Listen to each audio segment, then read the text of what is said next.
I'm Evans Andrew, and this is Maisha Nordics.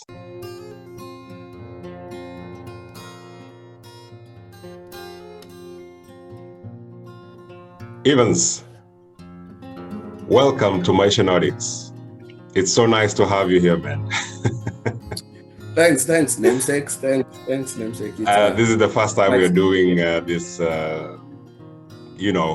by tech, in if I could call it that. So I'm so glad that you accepted to do this. I think that,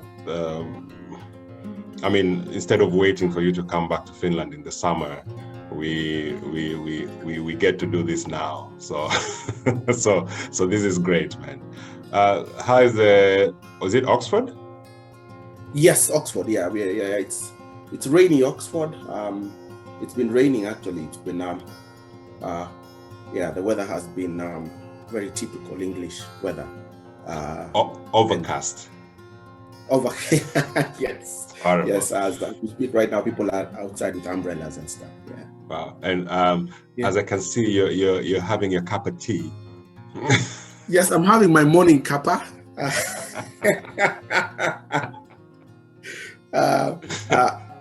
Before I came here, it would have been cup of tea. But now it's a cup of tea. It's a cuppa. Yeah. You even. I can take the English accent for about 15 minutes. Then it starts to go down for me from there. Not really. I don't know. It just there's something about it that just I can take it for 15 minutes, and then it goes. Especially the posh one, the posh accents. Yes. Yes. I'm yet to tell the differences. Yeah, it's like what was it? Bottle of water. You're better than me. I can't do that. I can't do that yet. I guess I'll have to be here a bit longer. Could you get the girls in, please, and give them some water? It's just water and water. Yeah. So and thank you. You've been now in the United. You left us, man. You. Hey, my cuppa. I'll choke. In a couple of cases where there is this big celebration, well, I don't want to call it big celebration, but an announcement that, hey guys, it's been nice.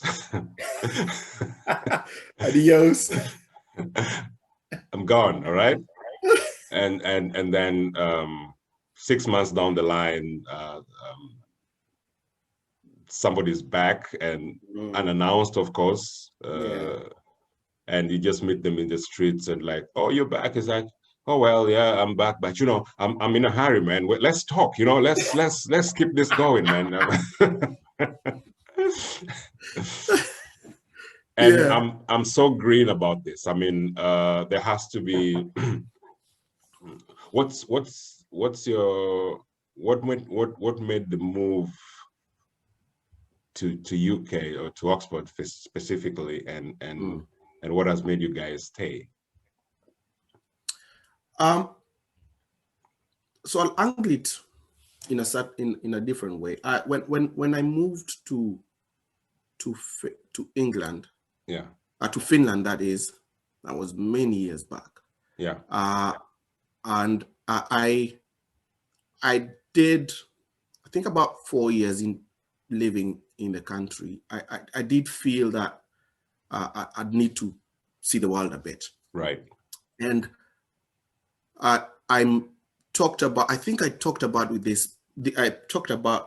this with you when the many years that we met, that I'm considering to move to Germany. Yes. Right. I remember that. And, so Germany was, at the time I really liked how the Germans work with their technology. So and that was more of a career move. Yes. And trying to see what I could do there, and it's with all the engineering companies that are there, car manufacturing, pharmaceutical companies, and even in tech as well. I did I did find that country quite attractive, and the economy as well. Right. So moving out of Finland was there. I really I couldn't pinpoint the specific reason at the time. Then fast forward, 2015, 2016, thereabout, the same feelings started coming back, right. Thoughts started coming back, and I realized that there's something here. There's just something that's not, I'm not so settled, right? Right. And I thought hard, and the reasons were not really not being settled. It's more of being able to, feeling that, there's a bit of a cocoon, right? Right. The culture itself is stuck. It's so different compared to how we've grown up back home. Right. And I felt that my contribution to society had gotten to a certain limit. Right. And I wanted to change that environment. And this was exacerbated by the fact that when we came to Finland many years back, so I got Finland in 2002. So those many years back, the mentors and the people whom we met did not speak so highly about learning the language, integrating into the society. And I did my life 10 years or more and started realizing, man, I should have given a bit more effort in learning the language, integrating with the society, going into the roots. And as years, being in Finland for many years, you really don't get, it becomes harder to try it again. When you're fresh, when your mind is open, when you're curious, that's when you yes, when you're a few years in. Yes. Yeah, when you're a few years in, exactly. Yeah. And so my years had gone. I already had my ways of surviving, my ways of living, and it was hard to unlearn those habits and start learning new habits. Right. And so it was either settle that way and do life with my limitations, yes, or change the environment and do things differently in the environment that I'd be moving to. Right. And I think that's very key what you say there, because especially for you, you are 18. Yes. you're I was a young boy. Yeah, I remember this specific picture that when you arrived here.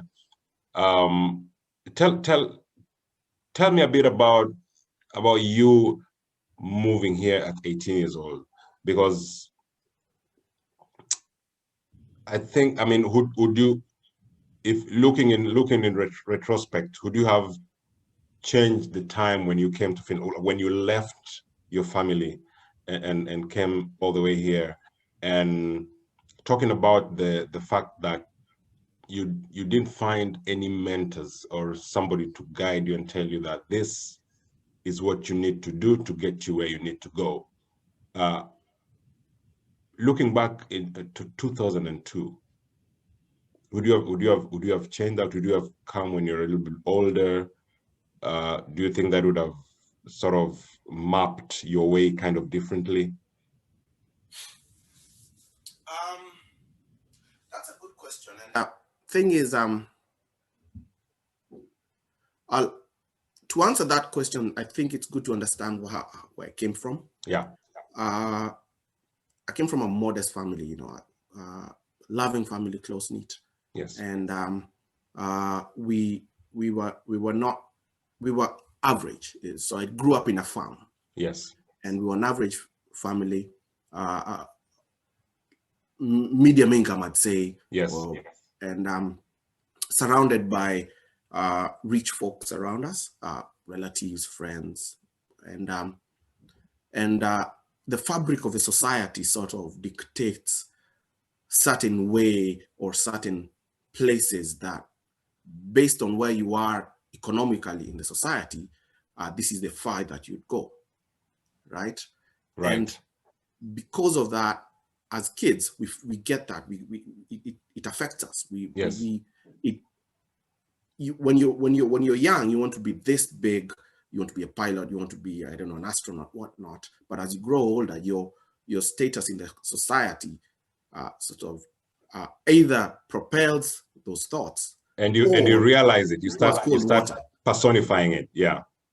Yeah, exactly. You start personifying it. You own it, and you realize, all right, the best I can be is something else. I can't be an astronaut, because of this is where we are in our family. Yeah. The best I can be is this, and you lower your bar. So that's my family background. Then when I went to school, in high school, I did not have the easiest high school experience. Right. There was bullying, like you went to high school boarding, and you know how it was. Yeah. But in my case, it was a bit extreme, and it did affect me, and that really affected my self-esteem. I became rebellious. I was sent out of, I was expelled from high school in second form. Went on to a day school from third form, from 3 to my last year, form 4. So that was in day. I was in a day school, right? And those experiences, especially the bullying in high school, it was so bad that even my fellows, classmates, had lost all respect. I had lost all respect from my fellow classmates because it was horrible. Right. And that was a really difficult time in my life, and it did affect my self-esteem. So there is a status of the society and how far it expects you to go. Right. Because I remember when I finished high school, the fact that I finished high school, people were like, "Wow, yes, you've achieved," right?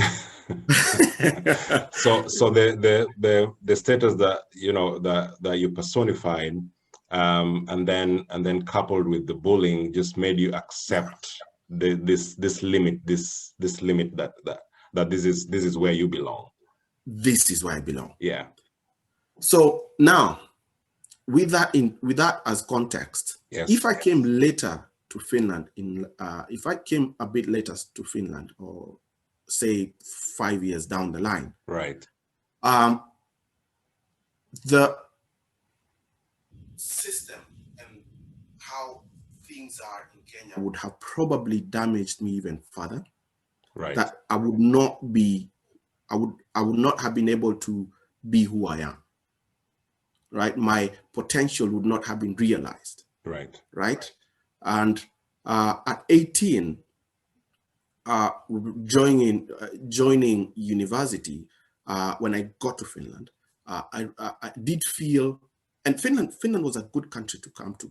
Yes, because there's element of space. No one really cares what you're doing. mm-hmm. No one. There's self-governance. Yes. Self-governance. Yes. That's a good way to put it. Yeah. And because of that, I managed to create my own path. Right. And slowly get my potential, or realize my potential. Also get the suppressed person that I was. I managed to sort of untangle myself out of that, or out of all that suppression, and out of all that, all the expectations, and all the lower limit that I had, lower bar the environment that had conditioned you to that bar, that had conditioned you that this is the farther you can go. Yes. Yeah. Getting out of that environment, I managed to untangle myself from all that.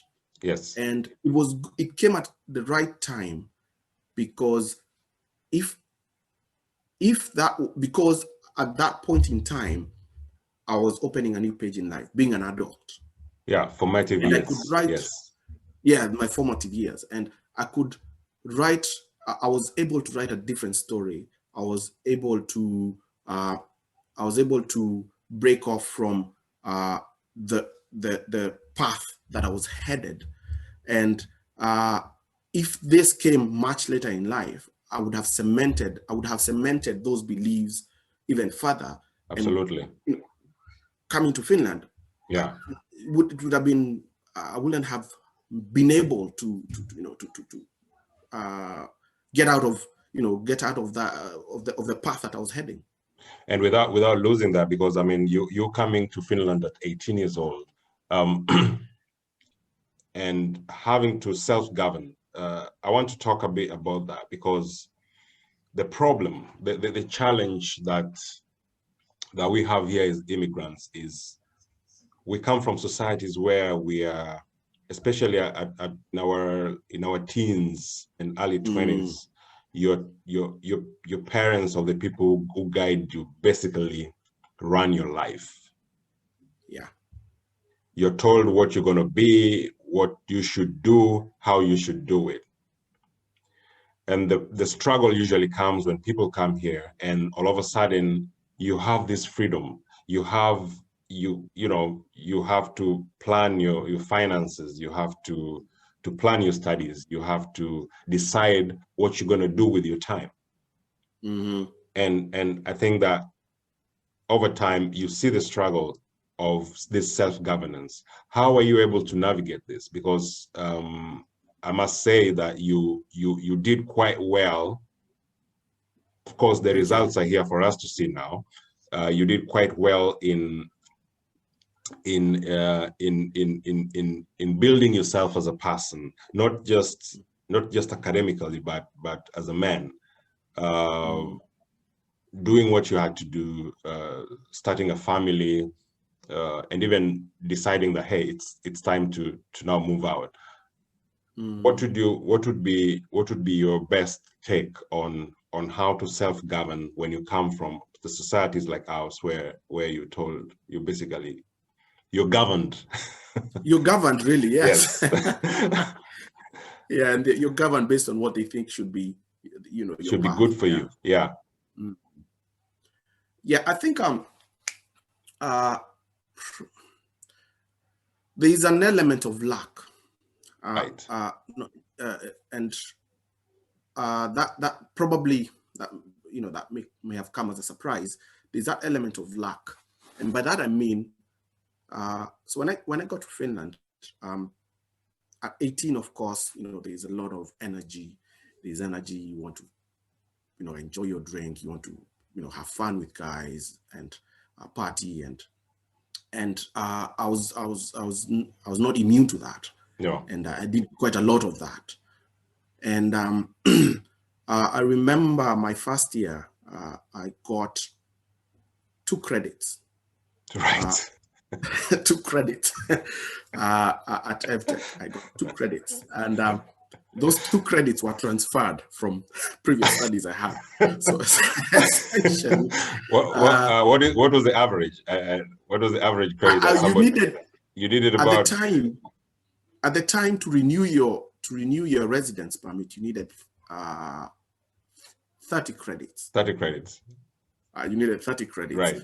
Well, actually, I got 4 credits. Yes. 2 credits I had transferred. The other 2 were of a Finnish language. Right. Right. Which you didn't speak. Which I didn't speak. Right. which I didn't speak. And so as you can see, those are, I did have a bit too much fun than the average student. And I had to write a letter to explain myself to the authorities why the situation is as it is, and why they should give me a chance, why they should renew my residence permit and not revoke it and send me home. And that was a really difficult letter to write. Right. A really difficult letter to write. How so? It was difficult because the thoughts of the environment I came from started flowing back. I had momentarily forgotten where I come from. that 1 year. I enjoyed life, the freedom. I remember you do some odd jobs and you have some money in your pocket, and horse apartments are not so expensive. So that I had momentarily forgotten. And I wrote the letter. It took about a whole weekend to write, me locked in, writing the letters, trashing, writing a second version, And once I was done, I did send it, and fortunately they renewed my visa, my residence permit. But you'd think that would have changed. It didn't. It didn't. So they renewed my residence permit in August. The academic year started again. Yes. And I went back to my old life. I'd work during the day. We'd enjoy ourselves, have beers during the night, or enjoy ourselves, travel, go see friends. Right. Not study, basically. Anything else but study. Yeah. And the turning point was was the fact that the turning point was time I spent with my cousin, and I was fortunate, and that's where the luck part comes in, because having someone to knock reality into your head is really important. And my cousin is the one who I have several cousins in Finland. Yes. But one of my cousins is the one who really sat me down and painted the reality, because she knew where I've come from, how the environment is, where we are, and could see where I'm headed. Right. And she gave me a talk, let's put it that way. A talk that I remember to date. And that's where that's where my behavior started changing. I did continue partying, but I deliberately worked to manage my time better. Right. And you shifted the goalpost. Yeah. Yeah, exactly. I shifted the goalpost. You put it that way. So I worked to manage my time better. And with that, I managed to be able to still have the life that I wanted, not wanted, needed, as a young person. You're energetic, you want to meet people you want. Yes. So that you have to go through that phase in life. Yes. Yes. I still managed to, I still managed to feed into that and be able to study. And having my cousin there and my other cousins as well as a support circle, that did help stay focused on the main thing. Right. Distractions were there, and I did fall for that. Right. But being able to stay focused on the main thing, and them being consistent in checking in and ensuring that I'm focused, did really help. It did really help. Because I think it's important to say this, because most of the time we hear about these success stories, and it's this clean path of nothing happened, mistakes did not happen, mishaps did not happen. I went, and it doesn't feel real. And this, as you say, it feels real for me, that yes, you came, yes, you knew where you'd come from, yes, you knew you knew your mandate as a man and as a boy in the family, but you still wanted to leave. You still wanted to do the things that a young man wants to do, and that got you out of the way, and you appreciated the support that you have that was able to bring you back on path. And I think this feels more natural, because when we talk, when we have these motivational speakers or I would call them encouragers of life. Yeah.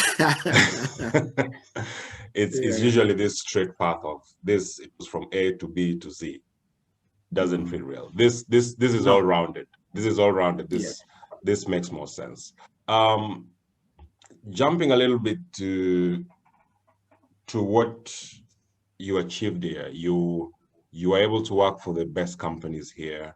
You are despite all what you did to try to sabotage yourself.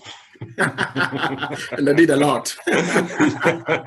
Yeah, can't list everything here because of the viewers. Yeah, so you were able to work for very reputable companies here, and